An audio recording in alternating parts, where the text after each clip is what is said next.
Bonjour mes frères et sœurs. La lecture que nous faisons aujourd'hui nous amène dans des dimensions de la présence de Dieu extraordinaires, que nous pouvons vivre dans n'importe quelle circonstance. Ici nous lisons cette prière de l'apôtre en nous rappelant que cette prière a été formulée par un homme en prison, en captivité, pour le Seigneur.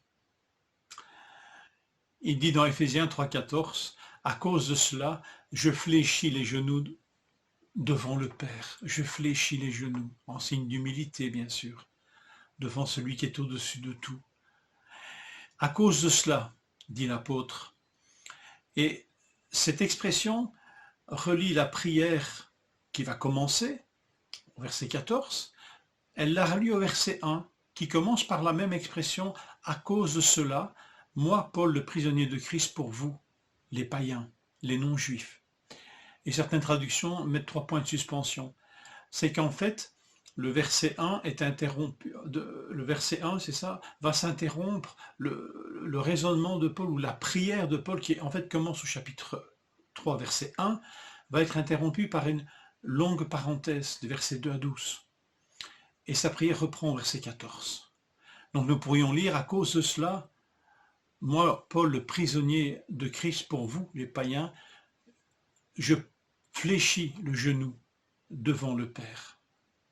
Et donc, ce que Paul demande, à cause de cela, nous relie au chapitre 2, versets 19 à 22.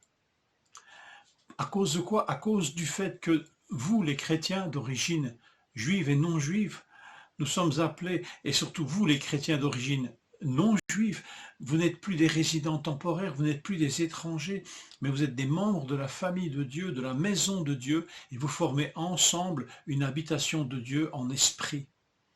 Avec les juifs, avec les non-juifs, vous, issus de toutes les nations, vous êtes appelés, c'est l'œuvre que le Seigneur accomplit. Il fait de ses enfants, de ses disciples, de toute origine, il en fait une habitation en esprit. Son habitation en esprit, il va habiter au milieu d'eux. Dieu habite parmi les siens. Et l'apôtre prie pour que cette vérité soit vécue au plus intime de chaque vie de disciple, de chaque chrétien. Il va prier et il va dire, je fléchis les genoux devant le Père afin qu'il vous donne, selon la richesse de sa gloire, d'être puissamment fortifié par son esprit dans l'homme intérieur, de sorte où que Christ habite dans votre cœur par la foi. Ce de sorte n'est pas présent dans toutes les traductions. Il prie que nous soyons puissamment fortifiés par son esprit dans l'homme intérieur et que Christ habite dans notre cœur par la foi. Comme si les deux expressions étaient presque similaires. Fortifié par son esprit dans l'homme intérieur et habité par Christ dans notre cœur par la foi. Tout converge vers cet exaucement dans cette prière.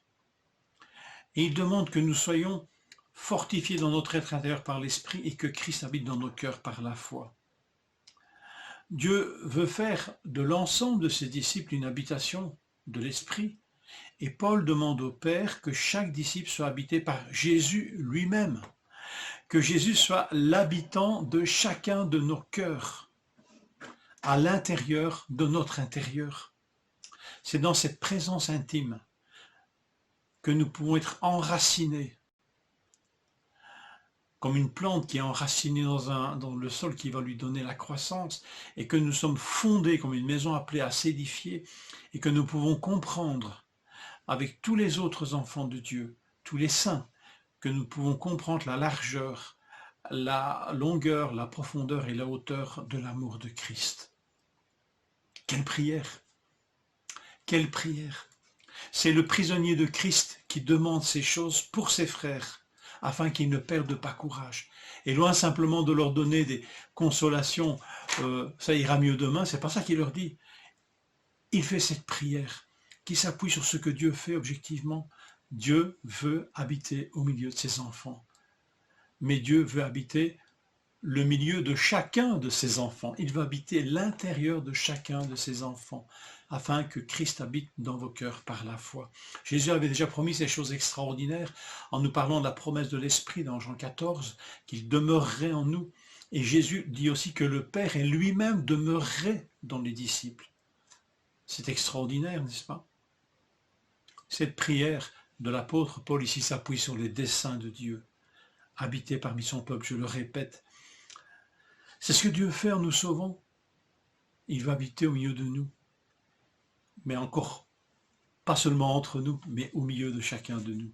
Donc osons nous appuyer sur les desseins de Dieu et demander que Dieu habite tout notre être.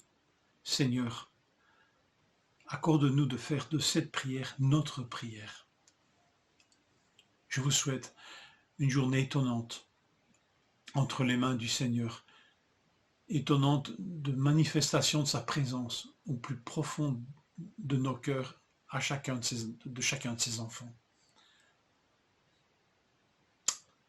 Partageons-le si nous le vivons. Ne le tenons pas pour nous. Ce n'est pas une prière vague, c'est une prière inspirée par Dieu, inspirée par l'Esprit. Alors faisons la nôtre. Je vous souhaite une bonne journée.